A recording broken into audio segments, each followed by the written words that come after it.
ભ્રષ્ટાચાર ભ્રષ્ટાચાર હાય રે ભાજપ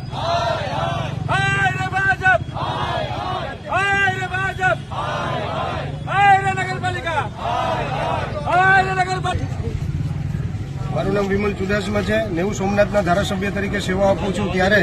આજ રોજ વેરાવળ પાટણ ભીડિયા સંયુક્ત નગરપાલિકામાં જે અમે આવેદનપત્ર અને 1 થી 11 વોર્ડમાં જે ફોર્મ ભર્યા છે એ ફોર્મ સબમિટ કરવા માટે આવેલા, ત્યારે વેરાવળ પાટણ ભીડિયાના ગ્રામ લોકો દ્વારા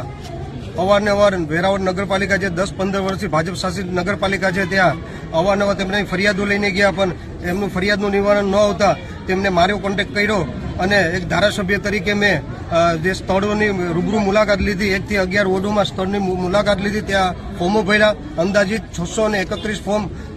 ભરવામાં આવ્યા અને આજે ચીફ ઓફિસર અને પ્રમુખશ્રીને સબમિટ કરવામાં આવ્યા અને મેં કીધું કે તાત્કાલિક ધોરણે આ કામ તમારું છે અને તાત્કાલિક ધોરણે નિવારણ લાવવામાં આવે, અને જો નહીં કરવામાં આવે તો રિજનલ કમિશનરની દર મહિને ફરિયાદ સમિતિ આવે છે એમાં પોટલા લઈને જવામાં આવશે। નહીં કરવામાં આવે તો કમિશનર ગાંધીનગર પાસે જવામાં આવશે, અને છતાં પણ નહીં કરવામાં આવે તો 16 તારીખના રોજ વિધાનસભાનું સત્ર ચાલી રહ્યું છે ત્યારે ગાંધીનગરના ફ્લોર ઉપર આ પોટલા લઈને જવામાં આવશે અને આના માટે લડાઈ કરવામાં આવશે કે જેનાથી લોકોના પ્રશ્નો હલ થાય।